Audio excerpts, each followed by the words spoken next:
Os parceiros comerciais dos Estados Unidos prometeram impor retaliações a essas tarifas. E a primeira grande resposta chegou bem pertinho deles, na fronteira de cima ali do Canadá. Quem vai trazer as informações é a repórter Priscila Yazbek, está lá em Nova York, ao vivo conosco aqui no 360.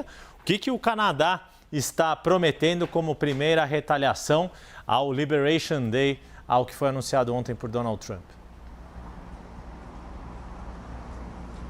Oi, Yuri. Oi, Débora. Boa tarde a todos que nos acompanham. O Canadá, então, traz a primeira resposta precisa. Outros países já falaram que vão impor algumas contramedidas, que vão responder, mas que ainda estão discutindo de que forma. E o Canadá foi o primeiro país, então, que se manifestou e já disse que vai impor tarifas de 25% sobre veículos importados dos Estados Unidos que não estejam de acordo com o que prevê o acordo de livre comércio entre os Estados Unidos, o Canadá e o México. Foram as palavras do primeiro-ministro canadense McCartney, e ele disse que, como ele tinha avisado ao presidente Trump durante uma ligação na semana passada, o Canadá vai responder às tarifas automotivas dos Estados Unidos e, por isso, o anúncio, então, dessa resposta, desses 25% sobre os carros importados dos Estados Unidos para o Canadá. Ele também falou que a resposta canadense não vai afetar o conteúdo dos veículos do México. Além do Canadá, também a China, que é alvo de uma das tarifas mais duras do governo Trump, uma tarifa de 34% que se soma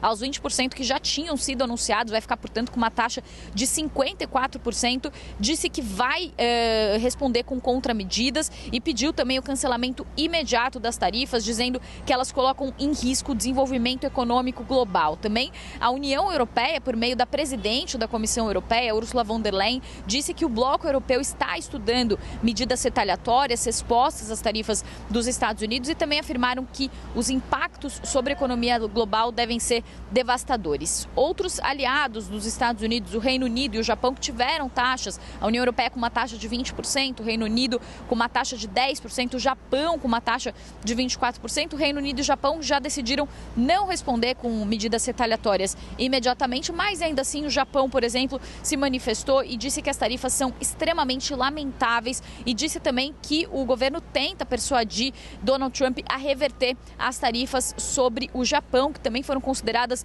bastante duras. No Brasil, como vocês vêm repercutindo, o presidente Lula também disse que vai tomar as medidas cabíveis para defender as empresas e os trabalhadores, e também falou que o governo vai responder a qualquer tentativa de impor o protecionismo que não cabe mais hoje no mundo. Diante dessas respostas que indicam retaliações, o que os economistas estão dizendo é que uma guerra comercial se instalou no mundo e que Donald Trump, que tinha uma economia que estava estável e que aparentava caminhar para um maior crescimento, redução da inflação, agora arrisca esse cenário que estava positivo para os Estados Unidos no começo do ano, e muitos já falam em risco de recessão. Inclusive, um medidor do HSBC, que é calculado com base no que acontece no mercado de ações, já vê uma possibilidade de recessão de 40% para a economia americana neste ano. Também outros bancos americanos, como, por exemplo, Barclays, como, por exemplo, o Bank of America, o Deutsche Bank, também banco alemão,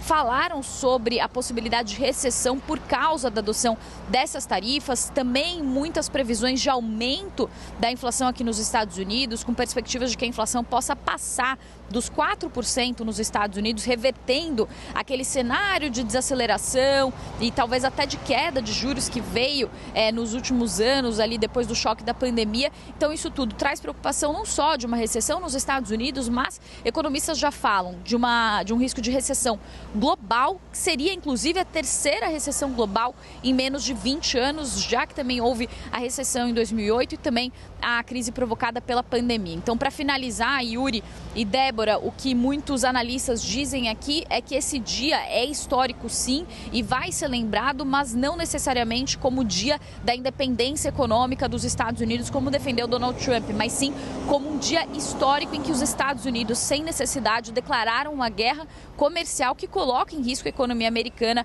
a ver se a economia americana é suficientemente robusta para segurar, então, essa onda desse isolamento dos Estados Unidos que vai vir a partir de agora. Eu volto com vocês. Priscila Yazbek nos trazendo ali um quadro completo dessas repercussões das medidas de Donald Trump.